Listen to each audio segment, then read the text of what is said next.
1971 এই সালের কথা মনে পড়লেই আমাদের পরানারে দীর্ঘ 9 মাসের যুদ্ধ, আর সেই সময়কালে মানুষের শিষ্টাচার, নীতি, সাহসী মনোভাব ও আদব কায়দা। আজ 2024 দীর্ঘ 53 বছরের স্বাধীন পথযাত্রায় কি পেয়েছি আমরা, কি বা অর্জন করেছি আর কি বা হারিয়েছি। এবার নিজের বিবেকের কাছে প্রশ্ন করে দেখুন তো, সত্যি কি আমরা উন্নত হতে পেরেছি, শিখতে পেরেছি সামাজিকতা, নাকি ভেসে যাচ্ছি অন্যের দেখানো প্রলোভনে?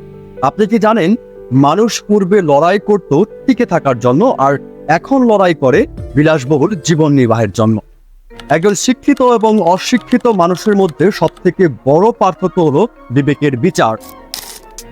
স্বাধীনতা পাওয়ার 53 বছরের পরিবর্তনে হয়তো এ দেশ পেয়েছে উন্নত জীবনযাত্রা, কিন্তু এদেশে মানুষ কি শিখতে পেরেছে নৈতিকতা ও নম্রতা?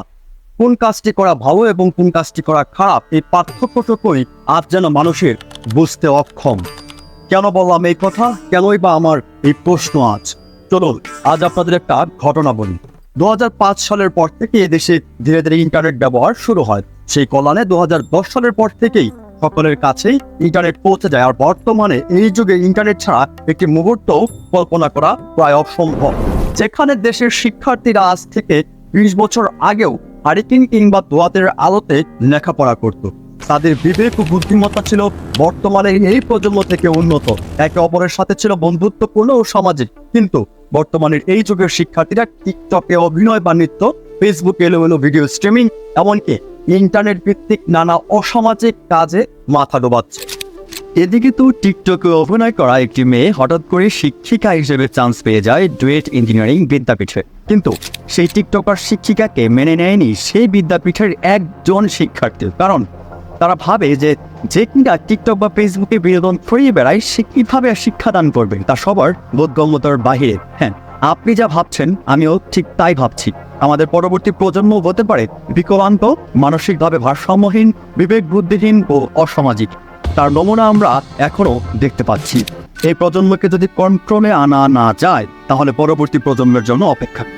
সেই প্রজন্মের কেউ কেউ হয়তো আপনার সন্তান, অথবা কেউ হয়তো আপনার ভাই অথবা আপনার বোন হতে পারে, কোনো আত্মীয় স্বজন। পারিবারিক শিক্ষার একটি মানুষকে উন্নত করতে পারে। পারিবারিক শিক্ষাই একটি মানুষকে উন্নত করতে পারে।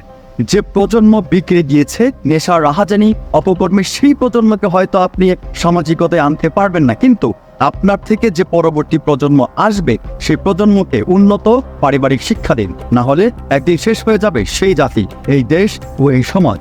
বর্তমানে এই অবস্থার জন্য আমি, আপনি এবং এই সমাজ দায়ী।